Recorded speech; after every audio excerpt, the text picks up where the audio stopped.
If you are struggling to make a decision, if you are struggling with a conflict or a feeling, like sit down and check in with all three of your centers and see what you find, right? And like we operate the best when those three are really working together, right? But it's also really amazing work to be able to say, what am I going to add?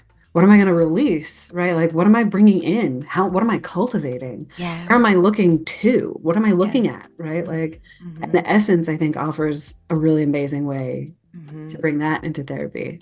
Yes. I think that's one thing that gets missed a lot in with the Enneagram is that Gurdjieff talked about it as a map of any process that humans are Mm-hmm. engaged in. That if Mm-hmm. you know the process well enough, you can actually map anything onto this symbol, that it's Yeah. And living not just humans, but right. nature. And Yeah. that's why we find it in nature.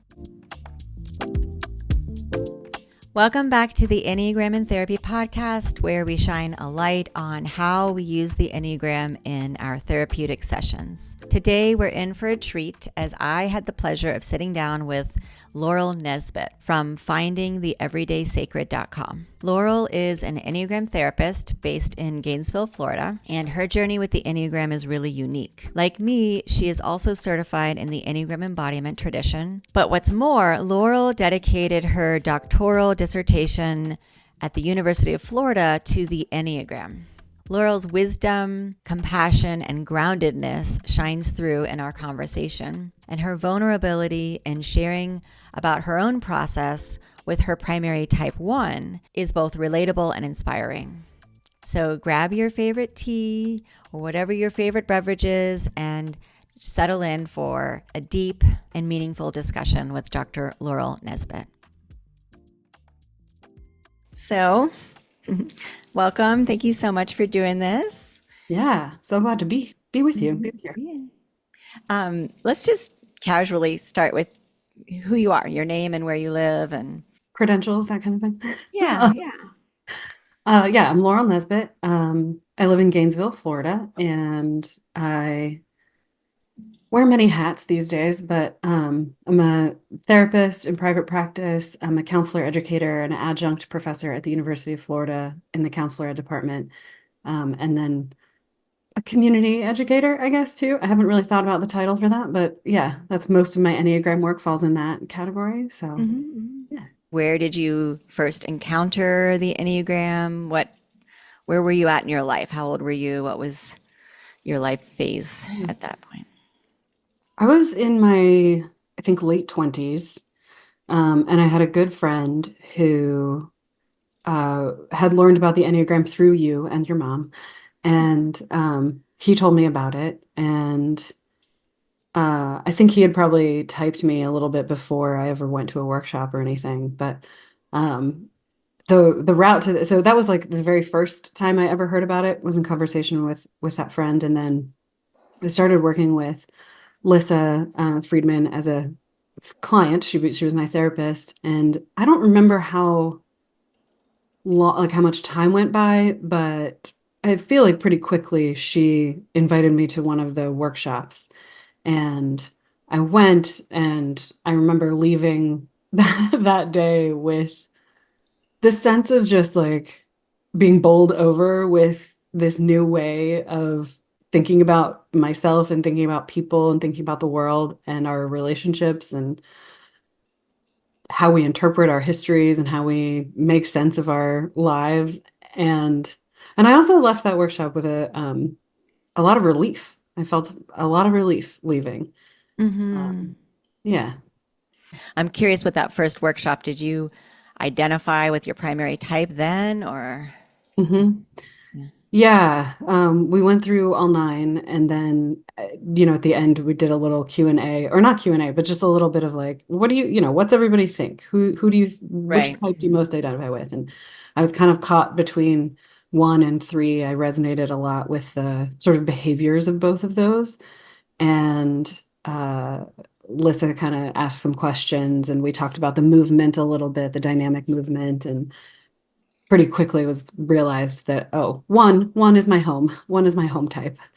Um, yeah, so I and then yeah, we incorporated it into therapy and I did more workshops and I eventually did the teacher training program um with her and with you and Okay, so you were like late 20s, you took the first workshop, and then you started doing more day-long workshops.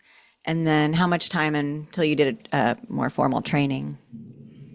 I think the first workshop I went to was in 2008 or 2009. I'd have to like dig back into the Gmail archives, but I think it was around then. And then the training completed, that took about a year and a half. I think that the one I participated in, and we wrapped up in 2014 with that. And I Yes, was, yes, yes. Hmm. yeah. And so I was Yeah. doing that at the same time. I'd also started the master's program in counselor education in 2012 and graduated from that in 2015. So I was kind of weaving my Enneagram education and my counseling education in together, which was fun. That's really cool. Like most people that's like me. I learned about the Enneagram before I even knew I wanted to be a therapist. Yeah, And most people learn about it after they are already in practice and is yeah, interesting. absolutely. Yeah. Yeah, I feel like it opened. I don't think I would have become a therapist if I hadn't known about the Enneagram. I feel the same way. I'm not sure. I mean, there's other factors, I'm sure, my mom being one, but Mhm. so you are a therapist who uses the Enneagram or an Enneagram therapist. Mm, There are a lot of therapists using the Enneagram right now in our practices, but there's not like a standard approach to using the Enneagram in therapy. And yeah. so part of the reason I want to do this is to shine a light on how we're actually using this Enneagram thing and how we come up with our methods and what's really making a difference in our sessions. Did you always have it in your practice, or did you still have a moment when you decided, oh, I should integrate these two things?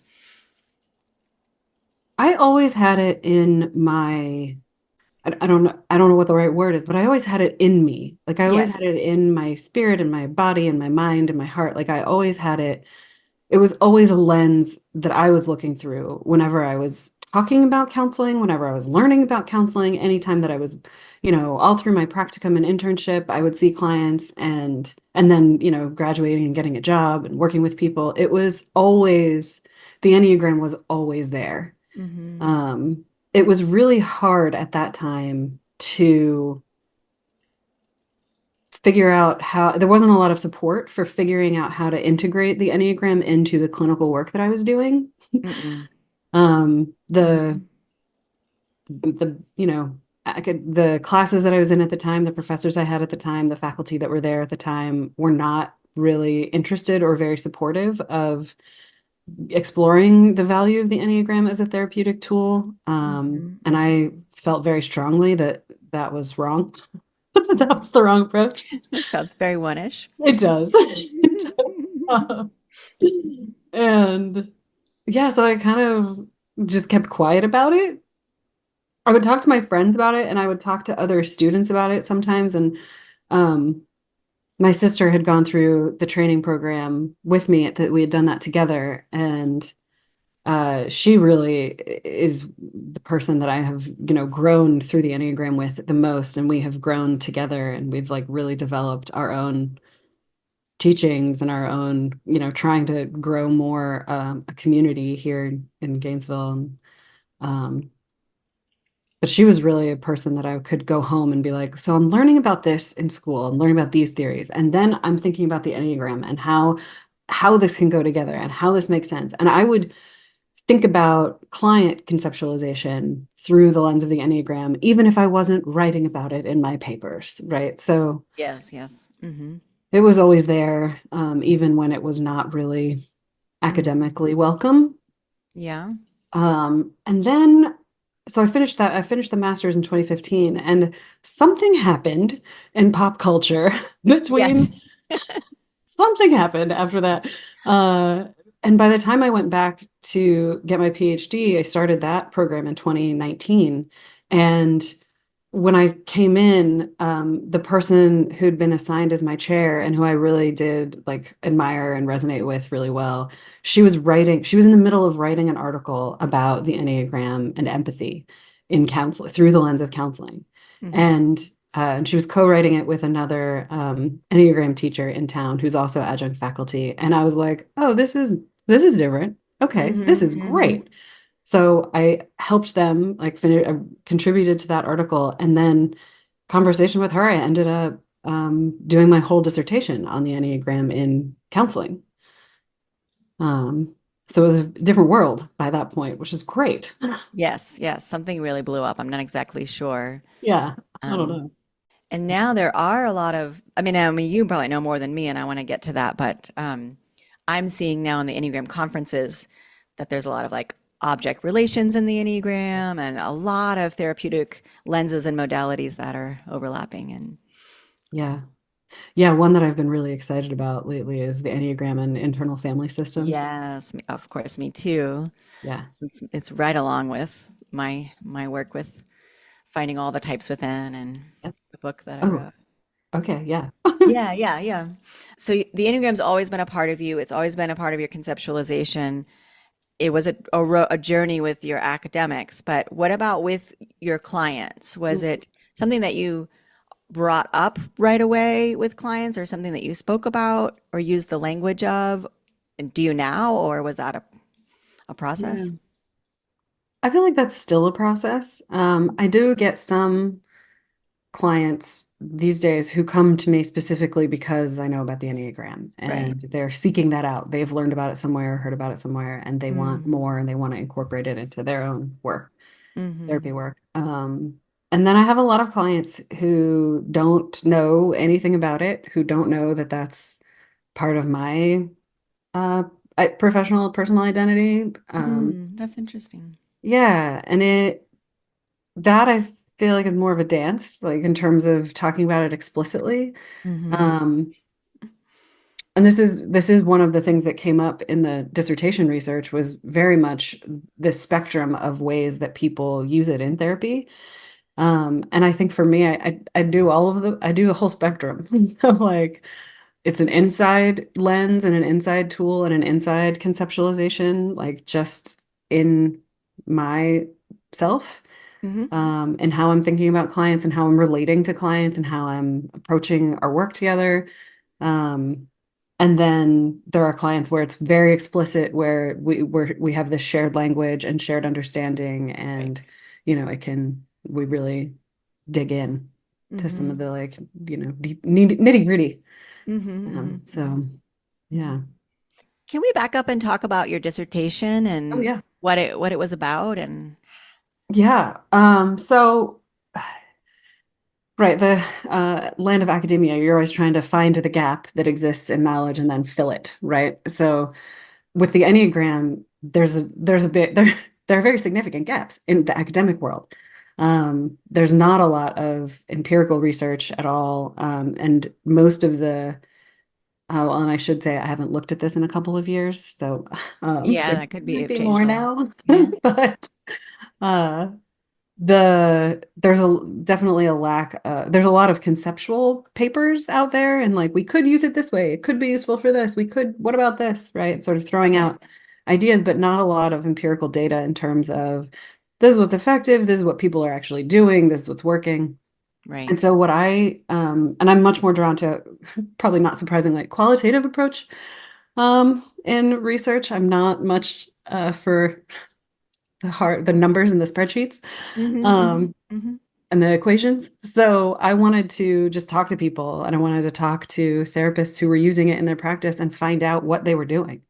Right. mm-hmm, So mm-hmm. very similar to the mission of the podcast. I just Yes. wanted to know, like, Yeah, I definitely want to pick your mind about other therapists I could interview. oh Hmm. yeah, I got a list. Yeah. Awesome. Hmm. Um, and it was great. I felt like I learned so much through the process. I learned so much about, yeah, how other people are using it and just like the sense of possibility that opened up, like, oh, we've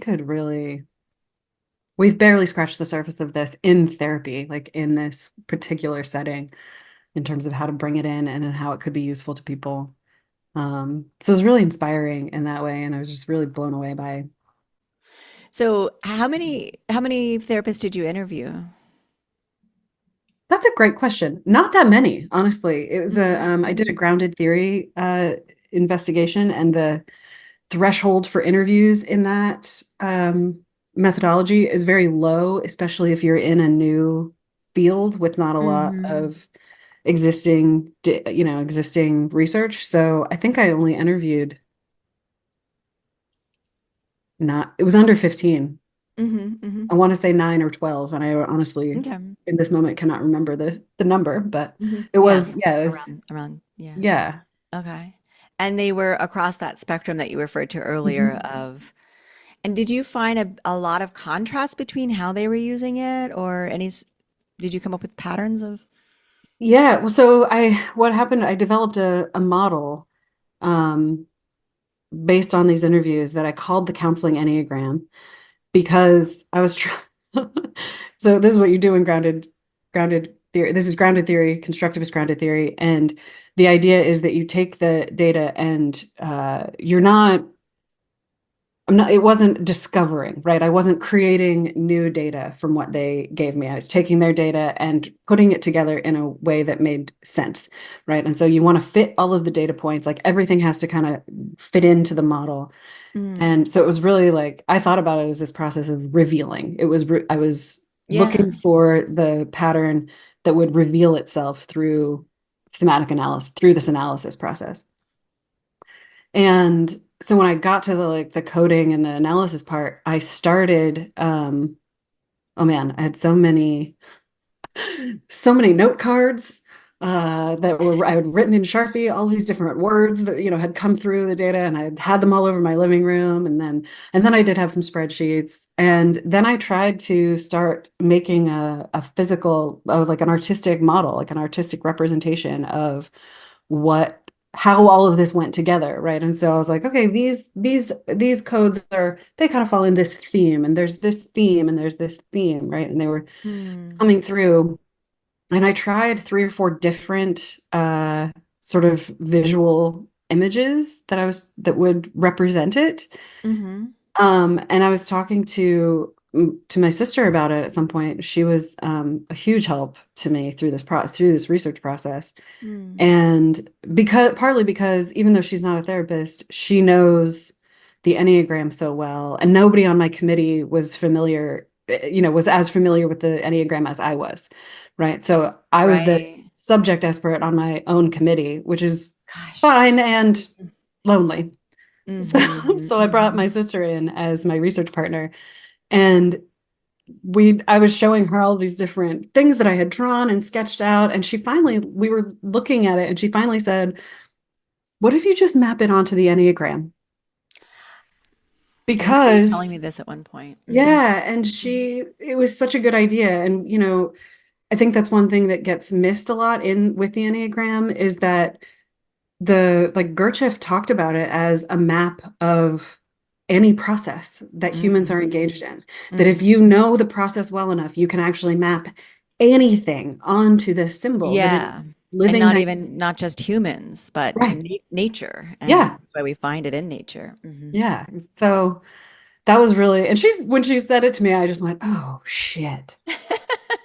Because I I had this gut sense, right? That was the thing that was going to work, that Mm-hmm. was the image that was going to best fit the data and explain the process and account for everything.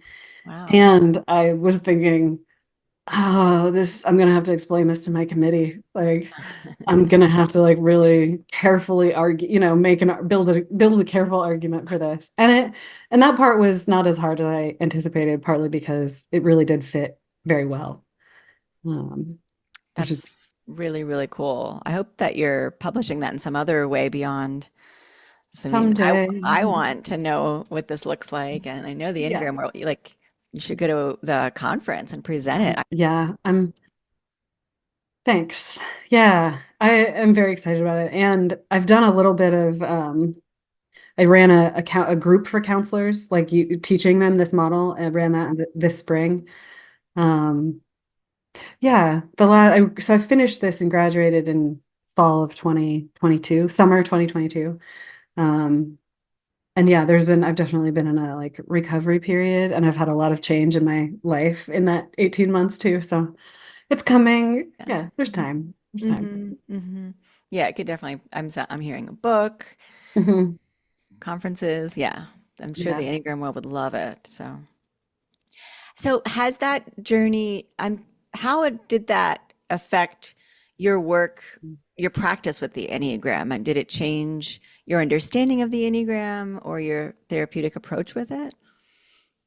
I don't know that well, I'm sure it did on some level. I'm not aware, I think, of like any overt changes in how it made me work with clients. Um, I definitely maybe gave more attention to when I would make certain choices or do certain things with a client, thinking through that lens of like, oh yeah, this falls over here, or this falls over here, or oh, I'm neglecting, this part of the process, right? And so like, how can I? Because we all, just like we have one home type that we lead with, right? Like, but for me, the gift of the Enneagram is that you're not stuck there, is that you actually have access to all of this, right? And like Yes. you are not limited. Like the gift to me of the Enneagram is liberation. Yes. So And thinking about it, wholeness. We all have all yeah, three centers. It's not yes, like I'm a head centered primary, but I have a gut as well. And you right, obviously have a head. right, Yeah. right. I got the other two. Yeah. Yeah. I mean, that's like the foundation. Yeah. Hmm. And so that is something I think that did come into my awareness more with clients, is thinking about the counseling Enneagram model and like, oh, I'm really, there are things that I'm more naturally maybe good at or drawn to, or like places in that model where I'm more comfortable. And so Hmm. it's helpful to think about like, oh, I'm really neglecting, this part or like this stance, or I call them stances instead of points. And so thinking about how I could lean into other stances that didn't maybe come as naturally to like help me be a more holistic and whole-minded, whole self therapist. I love that. Yeah. Is it possible to do like a quick synopsis of sort of, Yeah, what it is. yeah, I've got a diagram here if you want, if I can see. yeah, You can see it looks very much like the Enneagram. It's the Enneagram yeah. shape, it's the Enneagram Uh-huh. symbol. And there are nine stances. And we could go through them a number of different ways. The way that we teach that Lizzie and I are teaching the Enneagram these days is actually following the dynamic movement. So we start with nine, we do the inner triangle, 9, 6, 3, and then start with one and move through the diagram that way rather than Hmm. teaching it by centers of intelligence. Mm-hmm. So yeah, we could go through it a number of different ways, but there are these three what did I call them? Triads, three triads, triadic arcs. That's what I called them. Oh, cool. Um, of the person of the therapist, client-facing practices, and then informing curiosity. So we've got sort of like our three centers of heart, mind, Hmm. gut. We've got three triadic arcs: person of the therapist, client-facing practices, and informing curiosity. And then in the person of the therapist, those would be the 8, 9, 1 points. Uh-huh. Um, Point 9 corresponds to practicing self. And I'm just going to name them because I could talk about this for a long time, but I think we have other questions. So, but the point 9 is practicing self. Point 8, cultivating therapeutic skills. Point 1, using ethically. And then the client-facing practices kind of map onto the heart center or the relational center at points 2, 3, and 4. Point 3, using Enneagram concepts. Point 2, adjusting presence. And point 4, cultivating humility. Mm. And then the informing curiosity arc maps onto the mind center. Um, and that is point 6, quiet assessment. Point 5 is monitoring and holding. Point 7, engaging with growth. Mm. And then in Interesting. the center is this, I put the word dynamism. Hmm. And that was really important to me to include I, because it's not a static process. The Enneagram is not a static symbol. It Yes. is Yep. a living symbol, and it has motion and energy. And if we get stuck at any one point or place on that symbol, that's where we get into trouble. But we Yeah. want to be in flow and we want to be able to move freely.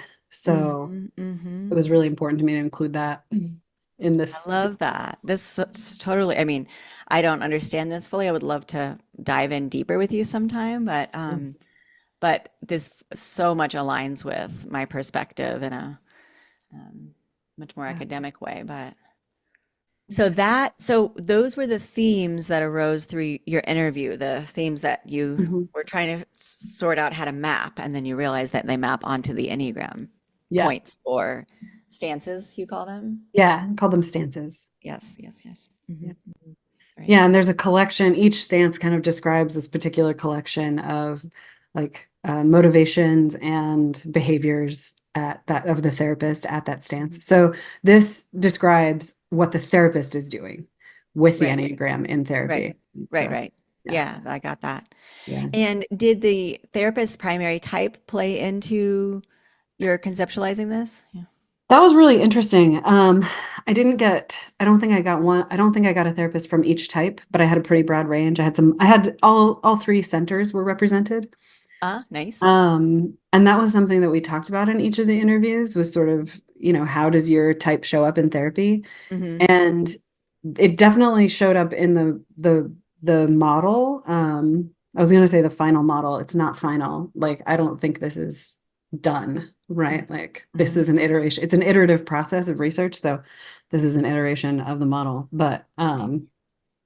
I don't know that like when I had those conversations with people, with therapists about how their type showed up in counseling and how their type influenced their participation in the counseling process, they definitely, that led to so many rich conversations that brought out a lot of the themes that then showed up in the model. Mm-hmm.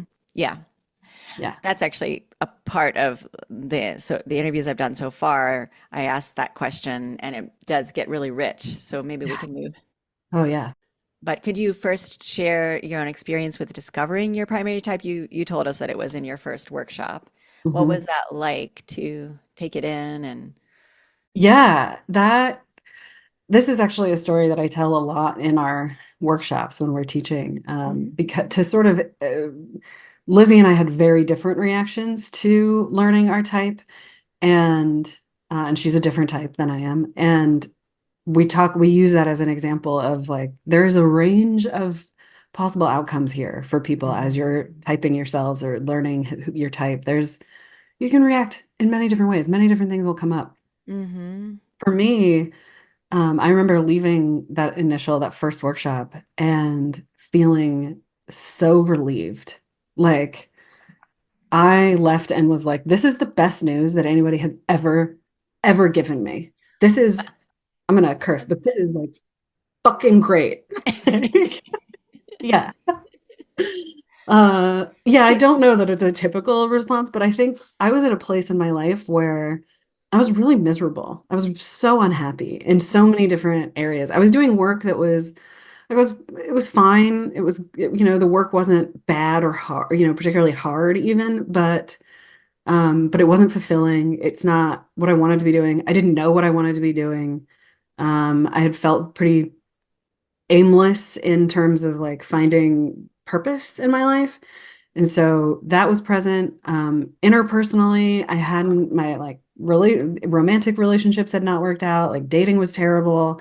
Um, Even interpersonally at work, I think I was, not, I was a very fixated one, right? And so I was really rigid and very righteous um, and I wouldn't have identified that way at the time, but now looking back, I can see how unhappy that approach to life made me. Mhm. In the moment, I just couldn't figure out why everybody was so awful and stupid, why everybody else was so terrible, right? So, and not doing what they should be doing. So when I heard this taught as this is a pattern, this is a collection of thoughts, feelings, behaviors. This is a coping strategy. This is not who you are. This Mhm. is not what's at your core. Mhm. This is not what's important about you, Mhm. right? Like I it makes me emotional to remember, but I left and felt like Oh, thank God. Like, Mm-hmm. I felt so grateful and so relieved Hmm. to just be able to know. And I think I knew in the moment that I wasn't going to be able to just like cast that off. Mhm.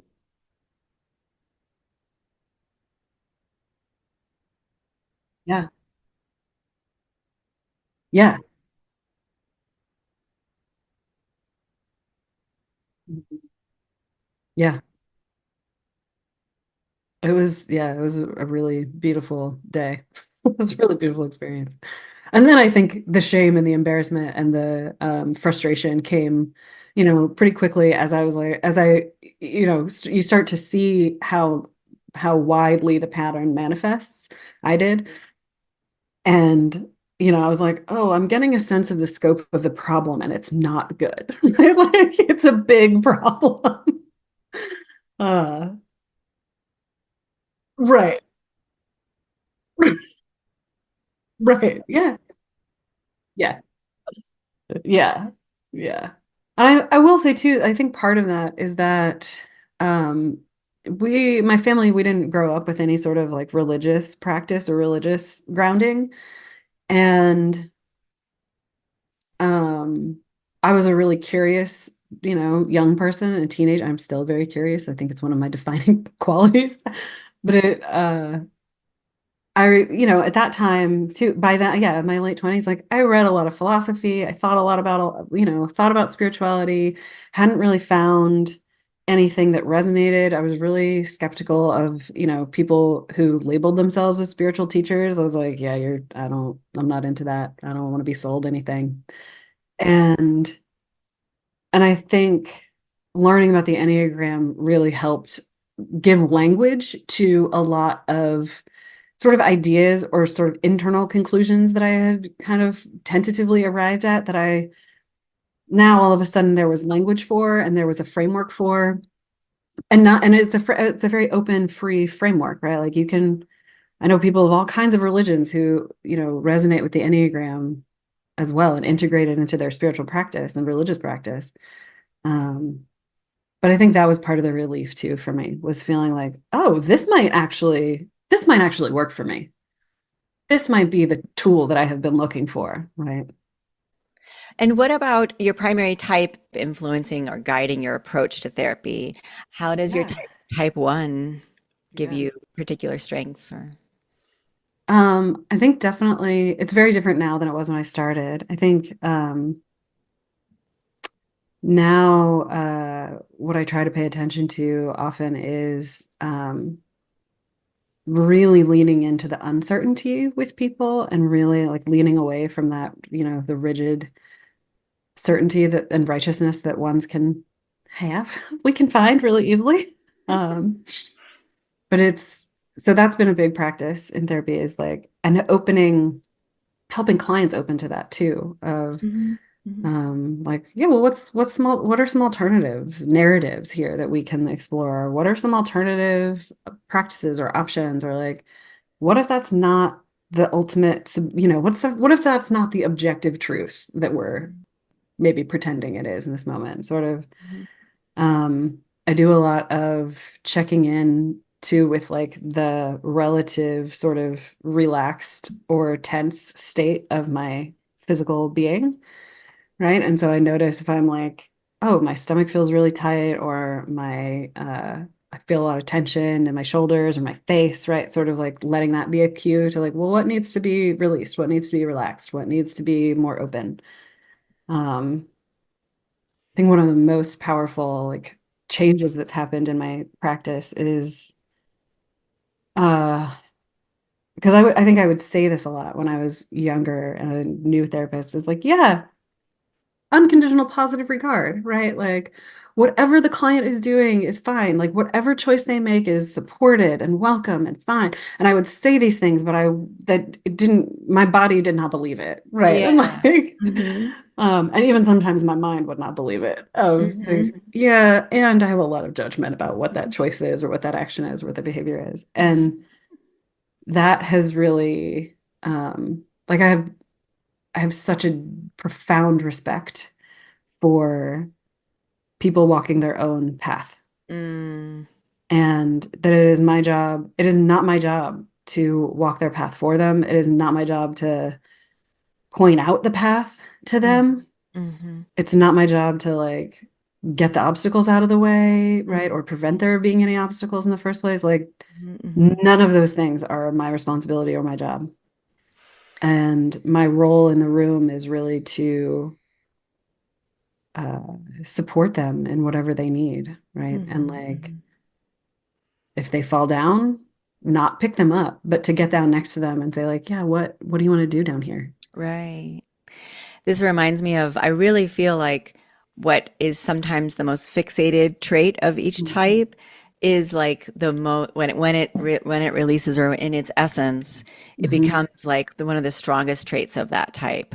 And so what I'm hearing is like the other Yeah. side of the coin of like feeling like you know and judging and holding on to one way of looking at it, and now it's like what you're really bringing is Yeah. the not the opposite, but sort of the medicine for that, the other, like the bright essence of that, which is that full acceptance. And Mm-hmm. it's like this interesting, I wrote a blog post about it once that I worded it better, but sort of like the dark side of the pattern actually becomes Yeah. the light of the pattern. It's like Mhm. not that it goes away, but it becomes like even stronger than you would see in others. And Yeah. Oh, I like that. I'll have to read that blog. The other thing I will say that's in play there is thinking about being a beginner, right? And to now, and I still think about myself as very early career, even though it's been, over 10 years, but still feels early. Um, is the self-criticism and the like self-judgment and the right like and I think this is really present especially because I do work with a lot of counselor education students and so right like thinking about them coming through and maybe listening to this someday I'm like that was where the pattern would really get me I would go home and rather than think about what it felt like in the room with that person or the feedback that they maybe gave me or the feedback that I got from my supervisors, right? It would be, oh, I didn't do this, or I didn't say this, or I said it wrong, or I didn't say it good enough, right? And like, oh, I forgot something, right? Like all of that, like trying to be the best therapist, right? mm-hmm, Instead of trying to be present and try to be mm-hmm, myself. mm-hmm, mm-hmm. And accepting where you're at. Yeah. That's beautiful because I do feel that a more mature, like you, type one, has like such a capacity for acceptance, self-acceptance and acceptance of others, which is what I'm hearing you describe. And it's hard for someone with the type one in all of us, when it's more fixated, to believe that that could possibly be the case. And so Yeah. hearing that you went from that to where you're at now, um, Yeah. is And it's definitely, it shows up. we all have, It yeah. shows up. I am working with the essence a lot in my practice and in my work, evolving more and more a model around using essence in therapy. And so I'm curious about if you think about essence at all. The essence of the Enneagram types, Mhm. does that concept mean something to you? And do you bring it into your personal work or your professional work? Yeah, I love that, Tammy. I've been so excited to like watch you on this journey too, because I think it's so I just think it's really powerful and really helpful to frame the Enneagram in that way. Yeah, I do. I don't, Lizzie and I, when we teach, we don't, we sometimes use the word essence, but often we're talking about sort of um, passions and virtues. We use the Uh-huh. The Maitri, more. but I really like the idea of essence, of using essence. And it's been lovely. Like we've been just evolving our teaching model and we really slowed it down this last class that we taught and did it as like a 4 week series, which we thought was enough time. It's not enough time. We need a 5 or 6 week series, which is fine. But one of the questions that we got often was, so we have this type, what do we do? Right? Like, and this was definitely when I ran the counseling Enneagram group in the spring, this was absolutely a question that the counselors had and sort of that we talked Yes. about quite a bit was how do we help with this, right? Like how Yes. if our client comes in and says, okay, well, I'm a type 7 or 6, 5, whatever, what now? Right? Like, where do we go with that? And to me, essence, right? The virtues, like that's the answer, right? Is Mm-hmm. we can spend a lot of time looking at what's wrong and what's not working and what we want to change. Fine. Sometimes that's necessary. Sometimes that's really important work. Mm-hmm. But it's also really amazing work to be able to say, what am I going to add? What am I going to release? Right? Like, what am I bringing in? What am I cultivating? Where am Yes. I looking to? What am I Yeah. looking at? Right? Like, and Mm-hmm. the essence, I think, offers a really amazing way to Mm-hmm. bring that into therapy. Yes. I Yeah. feel like it's the new wave. Whether Mhm. we've been like direct about it or not, I think the Enneagram in practice has Mhm. been about like behavioral modification, like stopping the patterns, like letting go, the, either releasing Yeah. them or, like abstaining from them, like, stopping that. Don't do that. But Yeah. we haven't had any way of like, okay, so like you're saying, what do we bring in? How do we Mhm. make this also nourishing and not just like stripping away? Yeah. Which has its merits, Yeah. but yeah. It makes me think about a conversation we had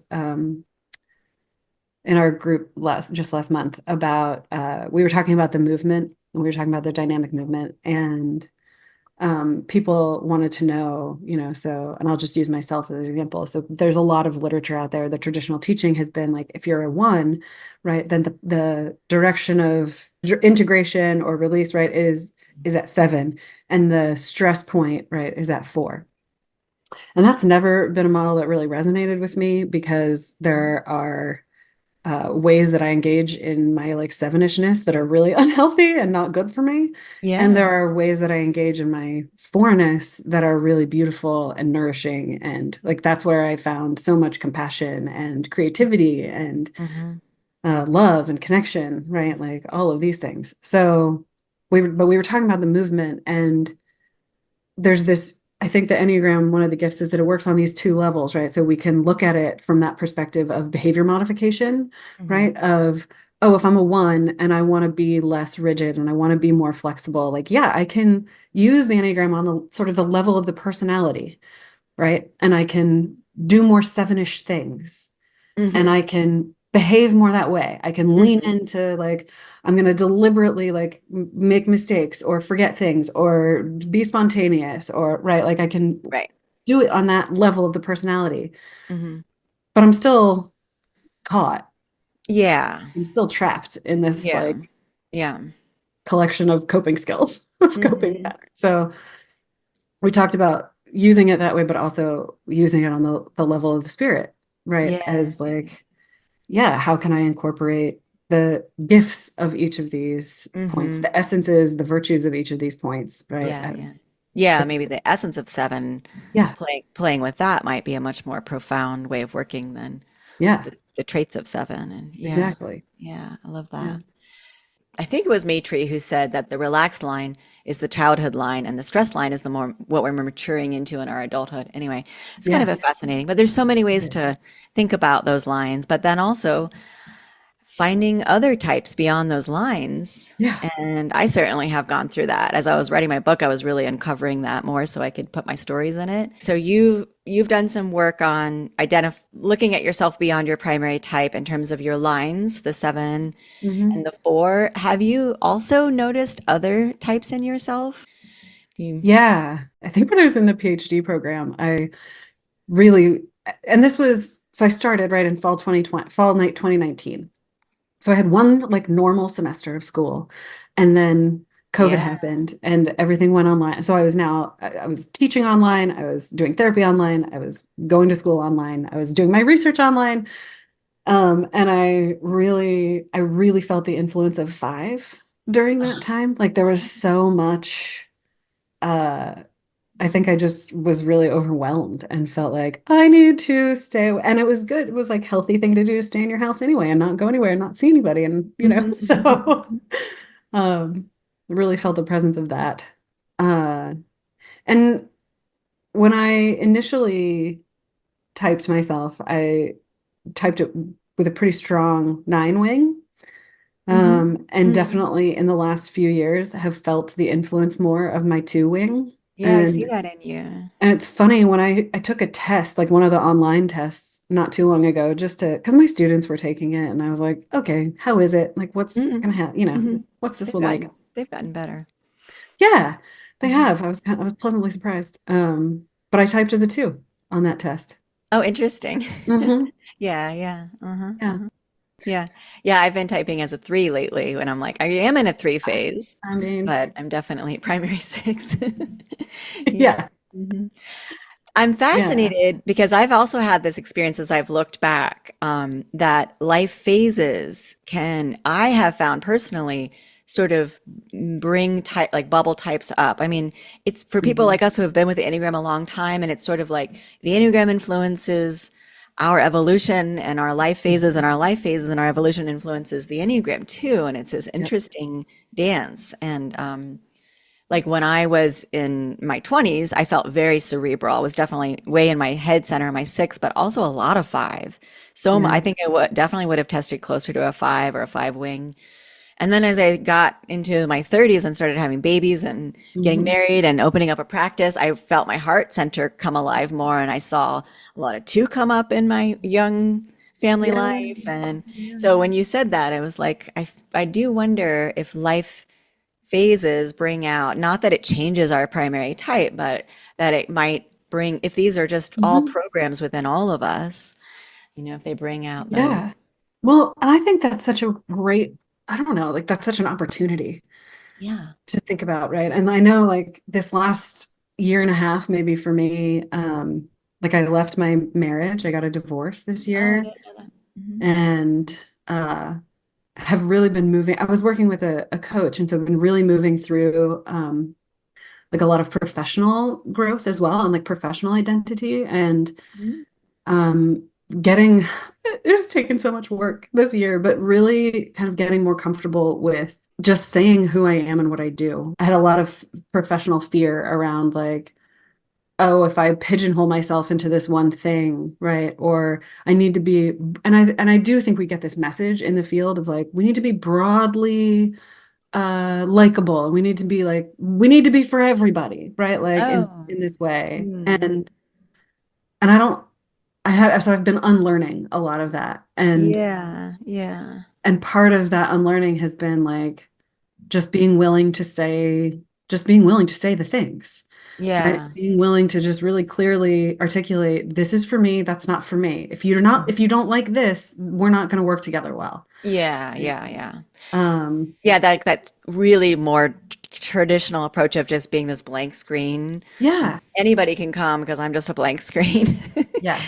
Yeah. And I think some of that was informed by the settings I was working in, right? Like I worked in an agency and then I worked at a, university counseling center. And so in Mhm. some sense, like you do in those roles, like you do have to be a generalist, right? You do Well, have yeah, to you don't kind of get to, be yeah, you don't get, because people aren't choosing you, you're not choosing your clients, right? But in private practice, there's a lot more freedom. hmm Um, and I was thinking about 8 with that, right? Of like uh-huh. leaning into and not in the very healthy form of 8 in terms of Yeah. hmm just saying the thing hmm and doing the thing and being really clear about hmm it hmm and being really grounded and strong in it, you know. hmm hmm I definitely hear that. Yeah. It's interesting to hear you share that because you feel so confident and like I can hear your gut and your intuition and your voice. And do you see the Enneagram having a role in like societal well-being or addressing some of these bigger Oh, challenges that or the era that we're in right now? I do. Mhm. I also think it's a little bit complicated, like most Yeah. things. It's complex. The first thing that popped into my head was that the reason I became a counselor was that I wanted to, like, I came to counseling from community activism. hmm So I was doing a lot of work in working on political campaigns and like local organizations and, peace camp when I was a teenager, things like that. Um, and and that was I loved it. It was great, but it also felt like pushing, trying to like push a million pebbles up a hill at the same time, right? Like Sisyphus at least just had one rock that he was working on, right? Like not a whole Yeah, that's a good avalanche point. of Hmm pebbles. And so part of the shift for me into counseling was that I really wanted to. I thought if I can help one person be easier in their life, if I could help one person find just like make their life a little bit easier, a little bit better, like that will spread, right? Like they will take that home, they will take that to work, they will take that to their kids, they will take that to their partners, they will take that to their communities, right? And it will like ripple out. So that's a really like core value for me in my Mhm. therapy work. Um, and so I definitely see the Enneagram in that way, right? Like if this tool has been so profound and transformative for me, like I'm going to Yeah, offer it to as many people who are interested, right? yeah, yeah. And that's part of the reason that Lizzie and I teach community classes. They're open to everybody. So I use it in my therapy work, but we also like the idea is to really build an Enneagram community. Are Um, these all in person? they've In been in person, but we just started doing more hybrid stuff. hmm So yeah, moving it to a hmm hybrid hmm format, I think hopefully like opening it up to people, making it more accessible. hmm Um, so that's one piece is that I definitely think that this is a tool that like if we transform ourselves, like individual transformation is necessary for societal transformation, Right. right? Like if we try to transform things, on a social cultural level while we're still really broken and fixated, we're only going to be limited. We're going to be limited in our success. The challenge, I think, and what adds the complexity, some of the complexity is that when people are on fire, the Enneagram is not going to put out that fire, Right. right? hmm Like we need to be like it is a deep and powerful tool, but it is also a tool that needs like a pretty solid, stable foundation hmm to work with it, right? Yeah, Like you have to have those basic needs to, yeah. because this is, yeah. hmm So, and it's not, if people already come, like if I'm thinking about clients, if they come in crisis and we already have the Enneagram, then that's a little different. We can, hmm right, because we can work, there's maybe a little more room. But when I worked in community settings and people would come in suicidal crisis and they would be, hmm facing eviction and hungry and all of hmm these things, I would not bring them the Enneagram, right? hmm Like hmm this is sort of we need a little bit, we need more room for insight. We need basic needs to be met, right? And so hmm I think it can have this ripple effect and sort of hmm hmm maybe a trickle down effect, although that hasn't Right. worked in our economics very well. So I don't know, but I'm willing to try it. In this case, I'm willing to try it. I think there's some room for essence and in Oh, terms of yeah. a somatic nourishment and like a practice of like in terms of bringing like the nervous system Mm. into Hmm. the Enneagram work. I'm finding that learning, like playing with essence and its impact on our nervous system could Yeah. be something that could be used in addition to other things that are needed in a crisis Yeah. mode, but to help someone relax from Yeah. and feel nurtured from a crisis. Yeah. Absolutely. Yeah, I definitely think there's a lot of possibility there. Yeah. I'm going to a retreat in a couple of weeks with my friend and colleague, Dr. Carrie Johnson, and she is a like somatic awakening practitioner, is sort hmm of how she describes her work. And so we were talking this weekend about doing a like somatic Enneagram workshop. Well, and I will say too, this is where I think the embodiment tradition is Yes. so incredibly Yes. Yeah. superior maybe to other. They're all good, but this one is, I think, I mean it resonates, I think, for me especially because I'm a body point, but um Oh, it's it just resonates for everyone. It's important. yeah, Yeah, yeah, yeah, yeah.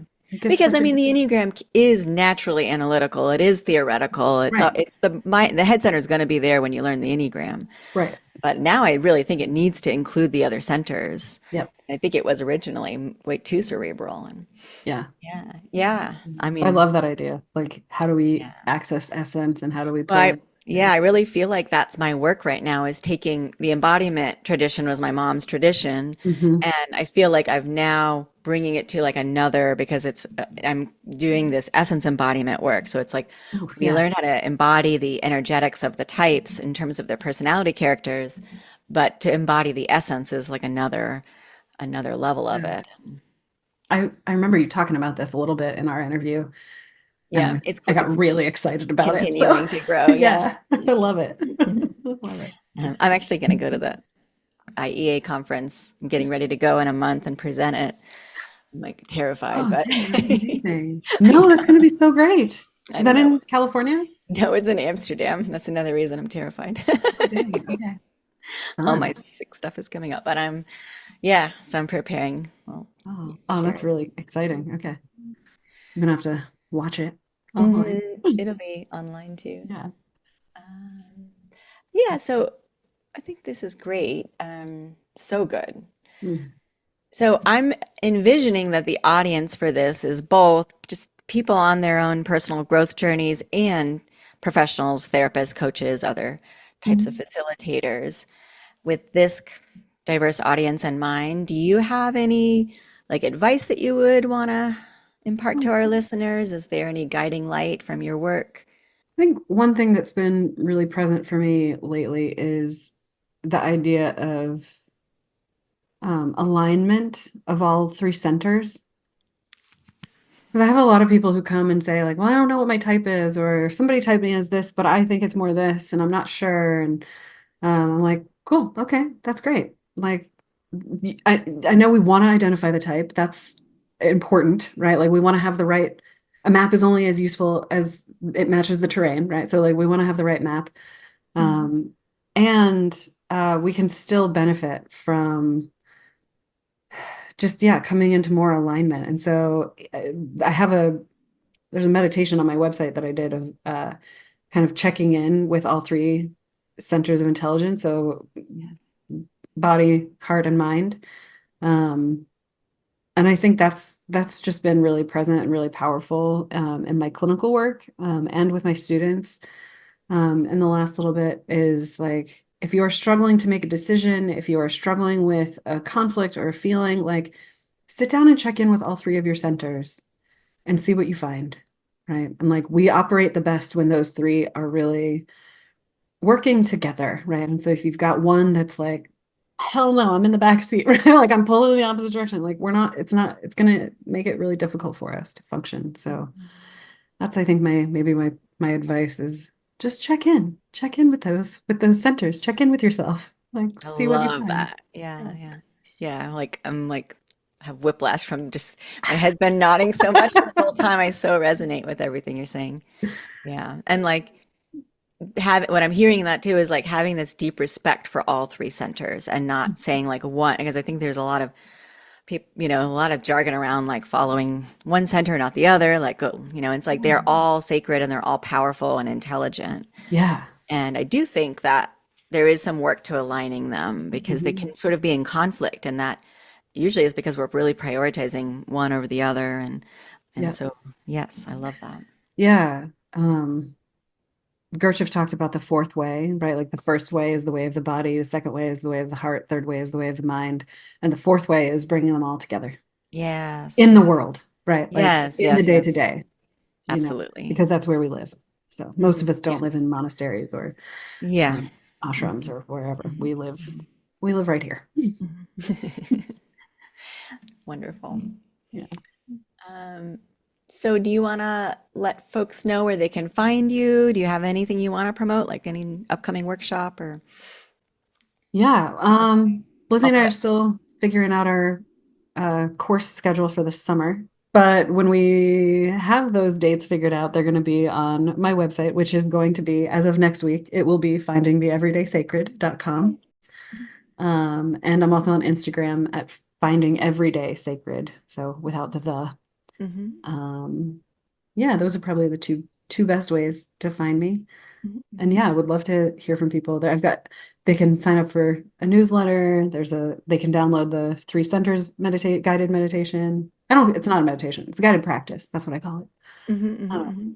meditation teacher, I think, but it's a mindfulness practice. Nice, nice. Yeah, yeah. Yeah.